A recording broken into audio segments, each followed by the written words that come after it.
Good afternoon, अस्सलाम वालेकुम, it's I Mansoor. आज हम ऐसा टॉपिक लेके आए हैं जो अब तक की इंग्लिश की डेली सीरीज के अंदर सबसे इम्पोर्टेंट टॉपिक। वैसे तो इन एंड ऑन टॉपिक जो था वो भी बहुत जबरदस्त था, लेकिन ये जो टॉपिक है वो अब तक का सबसे जबरदस्त और मोस्ट इम्पोर्टेंट टॉपिक है, जहां तक का मेरा मानना है। विद और बाय का use, most important class, use with and by. मतलब आज हम विद और बाय, यकीन मानो ये 9th 10th 11th 12th या एसएससी या सीजीएल या एनआईओएस या जामिया या किसी के भी एग्जाम होते हैं, उन सब के अंदर ग्रामर के पोर्शन में इस तरीके के जो है फिल इन द ब्लैंक्स आ जाते हैं। और बच्चा मोस्टली इसमें कंफ्यूज हो जाता है कि विद की मीनिंग से और बाय की मीनिंग भी से, तो लगाएं क्या।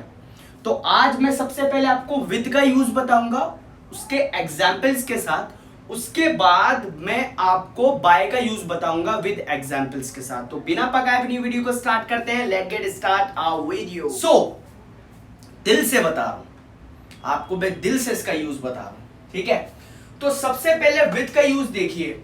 If we go by the Hindi, अगर हम हिंदी की बात करें तो सबसे पहले विद का जो पहला यूज है वो है बीइंग टुगेदर, मतलब के साथ,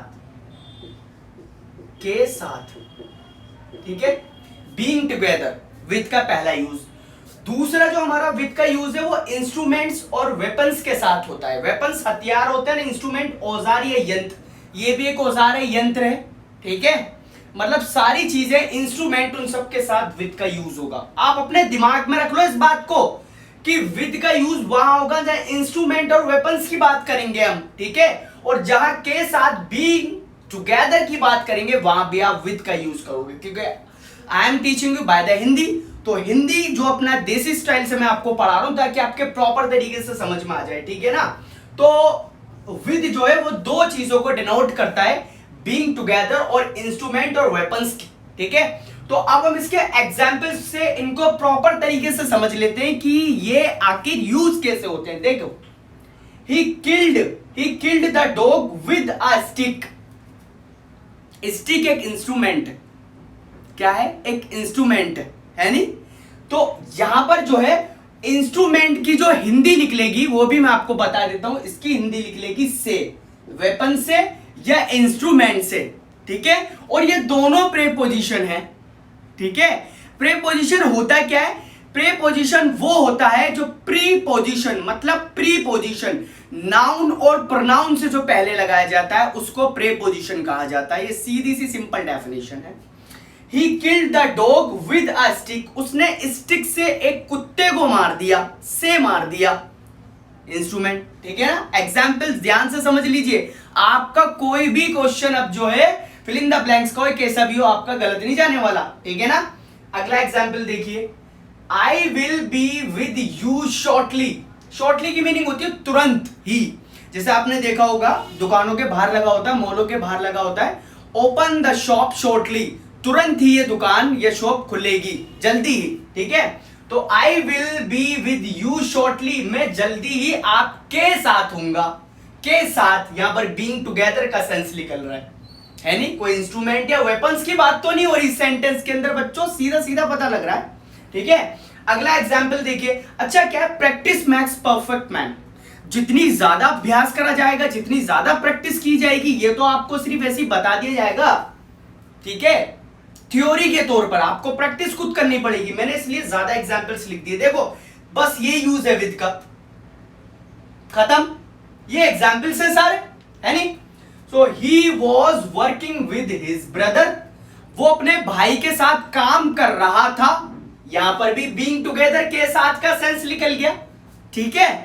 अब मैं आपको पिछले साल के एसएससी के अंदर कुछ क्वेश्चन आया था एक, उसके अंदर बच्चे कंफ्यूज हो गए थे कि बाय आएगा या विद आएगा, लेकिन ना वहां पर बाय आएगा ना विद आएगा। वो उसका पंगा मैं आपको बता देता हूं जल्दी से। I wrote the answers with या बाय अ पेन। पेन क्या है? इंस्ट्रूमेंट है बच्चा लोग, ठीक है ना, क्लियर है।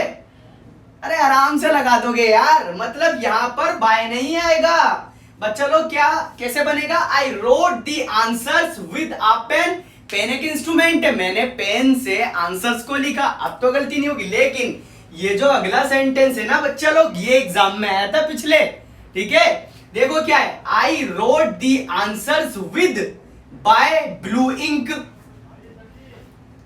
अब बताओ, ब्लू इंक जो है वो कोई इंस्ट्रूमेंट भी नहीं है। दिमाग लगाओ बच्चों, तुम एकदम यार सडनली क्विक यूं ही जो अपने दिमाग में आंसर को बैठा लेते हो। अब एक बात बताओ, ब्लू इंक के साथ बीइंग टुगेदर भी नहीं है नहीं, ब्लू इंक से इंस्ट्रूमेंट या वेपन्स भी नहीं है, तो एक्चुअल में आएगा क्या यहां पर? यहां पर भाई साहब विद और बाय दोनों में से कोई भी नहीं आएगा। जहां पर ब्लू इंक से, रेड इंक से, इस तरीके से इंक से दे देते हैं वो एक एक पर्टिकुलर, तो वहां पर इन आता है। क्या आता है वहां पर? इन। ब्रैकेट में लिख दे रहा हूं बच्चा लोग, इन आएगा। यहां पर जूम करके दिखा दो, यहां पर नबील भाई, यहां इन आएगा, ठीक है। सेंटेंस कैसे बनेगा? I wrote the answers with by blue ink, नहीं, I wrote the answers in blue ink. बस यही एक ऐसा पॉइंट है जिसमें बच्चे कंफ्यूज हो जाते हैं, ठीक है। बस जहां पर इंक से लिखा जाएगा वहां इन आएगा, बाकी बाय विद का पंगा रहेगा, ठीक है। अगला एग्जांपल देखिए क्या है। ही किल्ड हिम, उसने उसको मार दिया, विद हिज गन, अपनी गन से। गन क्या है? एक वेपन से, एक हथियार है, ठीक है ना। तो हमने इसके अंदर विद की बात करी, विद के दो यूज पढ़े, के साथ बीइंग टुगेदर, इंस्ट्रूमेंट और वेपन से के सेंस में, ठीक है। तो ये था हमारा पूरा सार और पूरी समरी अबाउट विद, ठीक है। अब चलते हैं अपने अगले पॉइंट पर जो कि बाय है, ठीक है। सो हमारा विद हो चुका है कंप्लीट, अब हम पढ़ते हैं बाय। बाय के जितने भी यूजेस हैं, एक यूज नहीं होता, बाय के 3 यूज हैं। उन तीनों यूज को मैंने यहां मेंशन कर दिया है, ठीक है। And I will go by Hindi. जैसे कि मैंने आपको बताया कि मैं देसी स्टाइल में पढ़ाता हूं, तो मैं हिंदी के माध्यम से ही आपको बताऊंगा सारी चीजें। बाय जो है डूअर के रूप में काम करता है, डूअर, कर्ता। अब आप कहोगे ये कर्ता कहां से, डूअर क्या होता है? जब भी आप पैसिव वॉइस बनाते हो ना, तो किसी के द्वारा काम पूरा किया जाता है, तो वहां पर बाय का यूज किया जाता है। अभी मैं आपको सेंटेंस में बताऊंगा, छोड़ो, ठीक है। डूअर करता। उसके बाद बाय जो है पास के सेंस में यूज होता है, नियर, बिसाइड या नेक्स्ट टू। जब आप किसी के बराबर में बैठते हो, ये कोई चीज कहीं पर होती है किसी के पास, तो वहां पर बाय का यूज करते हैं। एग्जाम्पल मैं आपको दूंगा, बिना एग्जाम्पल्स के हम नहीं समझ सकते, ये तो थ्योरी है बस थोड़ी सी। बाकी बाय का यूज तक मतलब टाइम के लिए यूज होता है, ठीक है। अब मैं यहां पर मैंने कई सारे एग्जांपल्स लिख रखे हैं ताकि आपके प्रॉपर तरीके से समझ में आ जाए। तो दोबारा I am saying you from the core of my heart and I am teaching you from the core of my heart. तो शुरू करते हैं बाय का use. He will come by 2 o'clock। इसकी हिंदी क्या लिख लिए? तक। वो 2 बजे तक आएगा, वह 2 बजे तक आएगा, तक, ठीक है ना। अब यहां पर आपको अगर फिल इन द ब्लैंक्स दे दी जाए, कुछ भी हो जाए। अब कुछ बच्चे क्या करेंगे, मैंने बताया था कि जहां पर टाइम आ जाए वहां पर एट का यूज करेंगे, परफेक्ट टाइम यहां पर 8 लगा दो। कंफ्यूज करने के लिए अगर मैं यहां पर 8 लगा दूं, इन लगा दूं, बाय लगाओ, बच्चों के भाई सब 8 ही आएगा, है नहीं। तो बच्चा लोग जहां पर तक का सेंस निकलेगा वहां पर मंडे तक, है नहीं। He will come by Sunday, वो संडे तक आएगा, है नहीं, ठीक है। अब चलते हैं आगे एग्जाम्पल पर। ये एग्जाम्पल बहुत इंपॉर्टेंट है। ये जो हमने भी यूज करा, ये हमने तीसरा सेंस इसका यूज कर लिया, तीसरा वाला, ठीक है।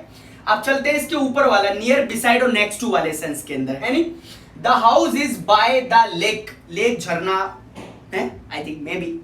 तो जो घर जो है वो लेक के पास है, के पास, नियर, के पास के सेंस में हमने यूज करा, ठीक है। अब चलते हैं अपने अगले एग्जाम्पल पर। शी केम, वो आई, एंड सेट बाय मी, और मेरे पास बैठ गई। समझ रहे हैं आप मेरी बात? She came and sat by me, वो आई और मेरे पास बैठ गई, मतलब बिसाइड, नियर और नेक्स्ट टू के सेंस में भी हम बाय का यूज करते हैं, ठीक है ना। अब आगे चलते हैं। आई विल स्टैंड बाय, ये एक मुहावरा है, ये एक मुहावरा है। आई विल स्टैंड बाय, कुछ वर्ड ऐसे होते हैं जिनके साथ प्रीपोजिशन का हमेशा साथ रहता है, जैसे कि इस सेंस के अंदर I will stand by you through thick and thin. मैं हर परिस्थिति के अंदर हर परिस्थिति के अंदर आपके पास खड़ा रहूंगा या आपके साथ रहूंगा, है नी, के साथ है। तो यहां पर जो है वो पास के सेंस के अंदर यहां पर जो है वो बाय का यूज हुआ है, आपके पास रहूंगा, हर परिस्थिति में आपके पास रहूंगा। ये एक मुहावरा भी है, थिक एंड थिन, ठीक है, थ्रू थिक एंड थिन, ठीक है ना। अब चलते हैं आगे। आगे सेंस क्या है, the work was done by me. आ जाओ जी, आ जाओ कर्ता वाले सेंस में। ये है पैसिव वॉइस। किसका पैसिव वॉइस, ये है पास्ट सिंपल का पैसिव वॉइस, यानी the work was done by me. Me क्या है, कर्ता, एक डूअर, एक बंदे के द्वारा काम किया गया। आ गया समझ में, चलो। तो ये था इसका तीसरा यूज, ठीक है। अब चलते हैं अपने लास्ट एग्जाम्पल पे। नबील भाई इसको बिल्कुल जूम करके दिखा देना। He was killed dash a dagger, छुरा, है नी, छुरा, डैश आ हाईवेमैन। ये हाईवे मैन लिखा हुआ है, HIGHWAYMAN, हाईवेमैन। हाईवेमैन का मतलब रास्ते नहीं, बदमाश, चोर उचक्के होते हैं, है नी। तो ये करता होगा, डुअर होगा, ये तो कोई आदमी हो गया, है नी। तो क्या क्या भरा जाएगा इसके अंदर, देखो आपके सामने दो फिल इन द ब्लैंक्स दे दिए मैंने यहाँ पर, दो फिल इन द ब्लैंक्स मैंने यहाँ पर दे दिए। आप देखो, मैं इसको करके नहीं बताऊंगा, यहां पर आप बताइए विद आएगा या बाय आएगा। यहां पर विद आएगा या बाय आएगा। He was killed dash a dagger dash a हाईवेमैन।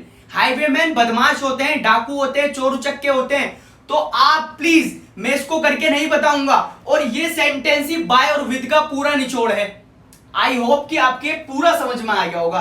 तो ये थे हमारे बाय का पूरा यूज, विद का यूज मैं आपको बता चुका हूं। और ये वाला मैंने आपको करके नहीं बताया, दोबारा जूम करके दे दें और ये इस पे स्क्रीनशॉट ले लीजिएगा। और प्लीज प्लीज प्लीज आपसे रिक्वेस्ट है कि अगर आपके वीडियो प्रॉपर तरीके से समझ में आई है तो आप इस एग्जाम्पल के कमेंट बॉक्स के अंदर मुझे जरूर लिख के दें, ड्रॉप अ कमेंट, ठीक है, फॉर दिस क्वेश्चन, ताकि मुझे पता लग जाए कि आपने पूरी वीडियो देखी है। तो अगर आपको वीडियो अच्छी लगी तो प्लीज एक लाइक ठोक दें, ताकि वीडियो को ज्यादा से ज्यादा यूट्यूब दूसरों तक रेकमेंड करे, ठीक है। और शेयर जरूर करें, काफी मेहनत लगती है इस वीडियो को बनाने में, यकीन करें मैंने बहुत ज्यादा मेहनत की है, क्योंकि विद और बाय के अंदर मैं समझता हूं कि इसका यूज बहुत इंपॉर्टेंट है इंग्लिश के अंदर, ठीक है। और आपको वीडियो अगर अच्छी लगी तो शेयर भी करें, कमेंट भी करें। चैनल पर नए तो प्लीज सब्सक्राइब जरूर कर दें, प्लीज जरूर कर दें। और thanks for watching the video. और इसी तरीके से प्यार करते रहिए और हम आपके लिए वीडियो बनाते रहेंगे। Thank you.